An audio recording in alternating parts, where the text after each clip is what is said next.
Ryback teasing a return and Bray Wyatt possibly debuting in AEW sooner than expected. This is Wrestling Up. My name is John and you're watching the Wrestling Report for September 11th. Before we get into the rest of the video, make sure you subscribe to Wrestling Up and turn on all notifications to stay up to date with everything in the world of pro wrestling.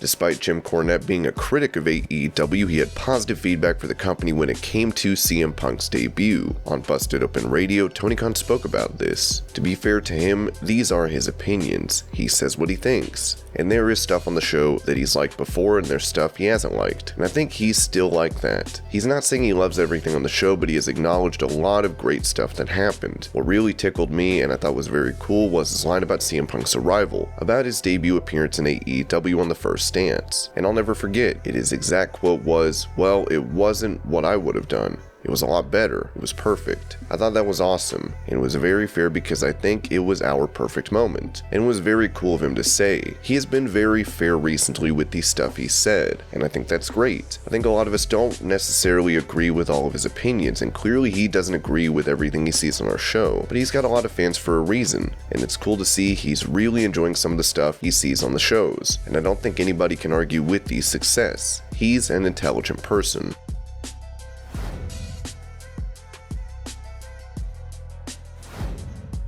Following his AEW debut and joining of the Elite, Adam Cole spoke on Busted Open Radio about the factors that led to him joining the promotion, adding that he doesn't see why anyone wouldn't want to join. There's so many factors and I can go on and on. Off the top of my head, you mentioned Tony Khan. Tony is such an incredible person. He has such a love and passion for pro wrestling that I've said before, but I'll say it again, it's contagious. You can tell that he just eats, sleeps, and breathes this stuff, and that's great, especially when you're the one leading the charge for a company like AEW. On top of that, again, you've got a locker room full of guys who are ready to do anything and everything to deliver the best match, the best segment possible. Then maybe most importantly, you have a bunch of rabid fans who so badly want AEW to succeed. And when you have a company that is going up to the plate and hitting a home run every single time, and then you have fans that are super satisfied and they want you to hit that home run, that's that magical atmosphere that, I talked about and so many other people talk about. And I've watched AEW from the, very beginning, and watching the product grow and watching it turn into the excellent pro wrestling company that it is, I don't see how you wouldn't want to be a part of it. Now, Cole is set to make his in-ring debut for the company on next week's Dynamite.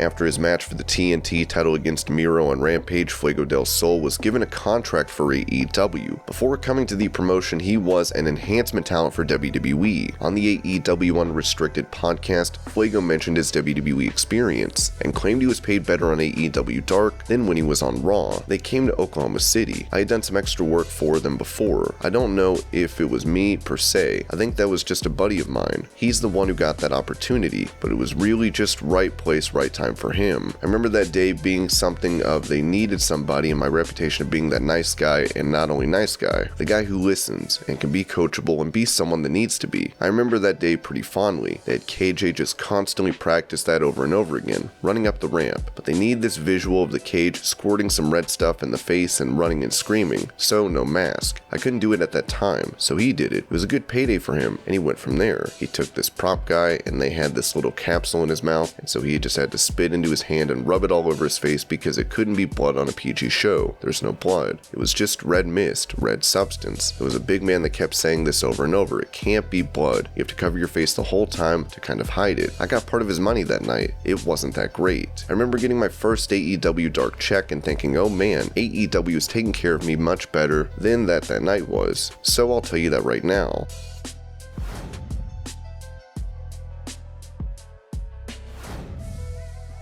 Given the work he's done on WWE Backstage, it's no surprise that Fox and CM Punk have a good relationship. The Wrestling Observer newsletter noted that despite WWE having no interest to bring Punk back, Fox extended an invitation to help. Those in WWE continually said they had no interest in him. When it became clear there was a good chance of him going to AEW, Fox, who had a good relationship with him from signing him to WWE backstage, wanted WWE to make an offer to him. WWE supposedly responded saying that the money figure he wanted was too high. Fox was so interested in him returning to WWE and not AEW, they responded by wanting to help out. But WWE officials then said there were other reasons they didn't want him, the attitude issues and such. While Punk had a good stint over at Fox, it's hard to believe that they would have brought him to the table to work a deal with WWE.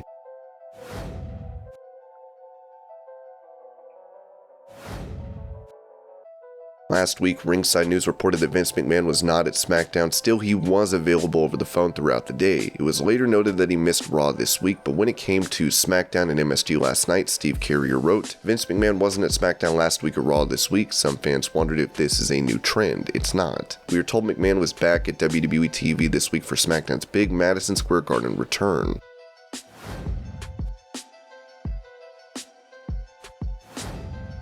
Given his feud with Happy Corbin, Kevin Owens was expected to make an appearance on SmackDown last night, but that angle was cut, as Ringside News noted. There are a lot of conspiracy theories floating around right now about why WWE cut Kevin Owens' segment from SmackDown this week. They also cut a women's tag team match. We were told that the reason given backstage was that they cut that segment and the match due to timing reasons. While Owens has teased a move to AEW on social media, his contract is reportedly not up until the end of January.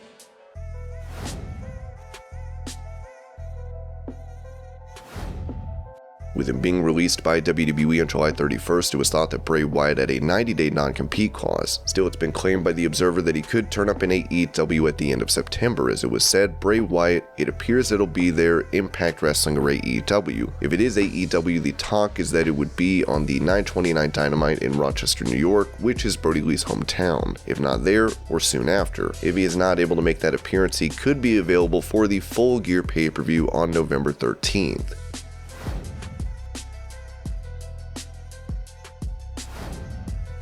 After his release from WWE in 2016, Ryback wrestled on the independent circuit from August 2017 to August 2018, where he remained undefeated. Now he has taken to Twitter to tease a comeback. "You're not the most famous pro wrestler on TikTok without a match in 3 years for no reason. Your hero is returning soon and you will cheer me because you believe in my actions." We don't know where Ryback will be making his presence felt, as we'll have to see if the big guy does indeed make his in-ring return.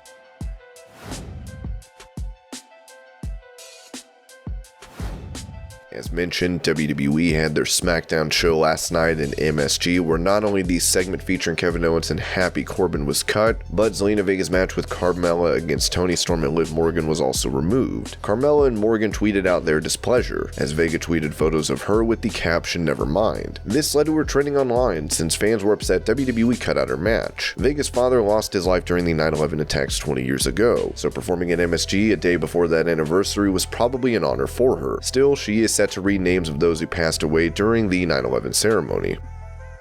And this was your Pro Wrestling News Update. I hope you're all having a great day. Thank you so much for watching, and I'll see you later.